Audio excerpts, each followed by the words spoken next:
जी, आज सुबह का समय माननीय एडमिनिस्ट्रेटर चंडीगढ़ श्री गुलाब चंद कटारिया जी का समय मिला था।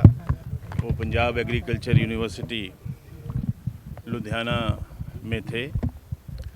तो सुबह 7:45 का समय उन्होंने दिया था। मेरे साथ अमित रतन जी जो परिवार के सदस्य हैं, अमनी जी के भाई हैं, मौजूदा पंजाब से विधायक हैं, वो भी मेरे साथ गए थे। हमने एडमिनिस्ट्रेटर साहब को बात रखी कि एक तो जो एफआईआर है जो रात को 10:22 पर दर्ज हुई है, उसके अंदर जो प्राइम एक्यूज्ड हैं, 2 ही प्राइम एक्यूज़ हैं, उनके नाम जो 7 नंबर का खाना होता है एफआईआर के अंदर, उसके अंदर नहीं लिखा हुआ, जो कि लिखा होना चाहिए था।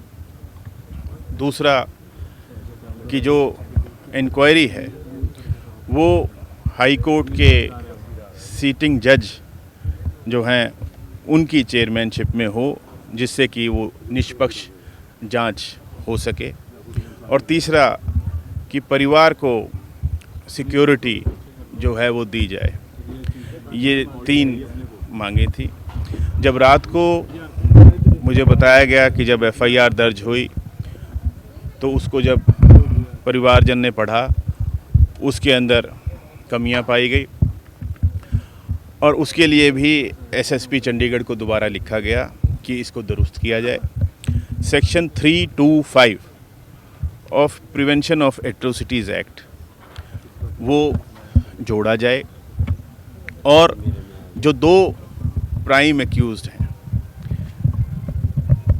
क्योंकि बाकी तो आपने सबने 8 पेज का जो फाइनल नोट है, सुसाइड नोट है, वो आप सब ने पढ़ लिया। वो क्रोनोलॉजी है, क्रम के बारे में बताया गया, जिस कारण से आखिर में उन्हें ये अंतिम जो फैसला उन्होंने जो लिया, उसके लिए उन्होंने 2 ही लोगों को कसूरवार ठहराया है, जो कि मौजूदा डीजीपी हरियाणा हैं और एसपी रोहतक हैं। 2 ही लोगों को ठहराया। तो परिवार का ये मानना है कि इन दोनों प्राइम एक्यूज का नाम एफआईआर में बाय नेम होना चाहिए।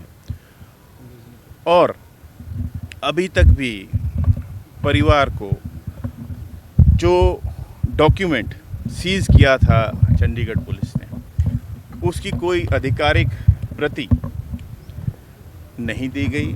उसकी आधिकारिक प्रति की भी मांग की गई है।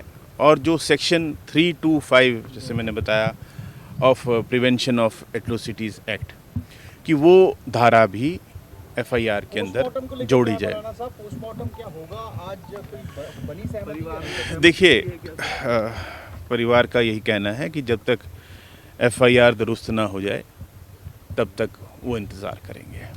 इसके अलावा आपने जिस तरीके से कहा, भी परिवार भी ये चाह रहा है कि 2 ही लोग जो हैं वो मेन ट्रिगर थे इस पूरे मामले की, जिसकी वजह से उन्हें देखिए ये करना पड़ा। लेकिन उनके सुसाइड नोट को भी पुलिस को दरकिनार करना मुश्किल होगा ऐसी स्थिति में। दोनों चीज़ें अलग है। देखिए, ये समझना पड़ेगा, हाँ, क्योंकि वो उन्होंने अपनी पूरी जो कार्यकाल था एक अधिकारी के रूप में, उसके बारे में पूर्ण कुमार जी ने वो पूरी जानकारी दी है।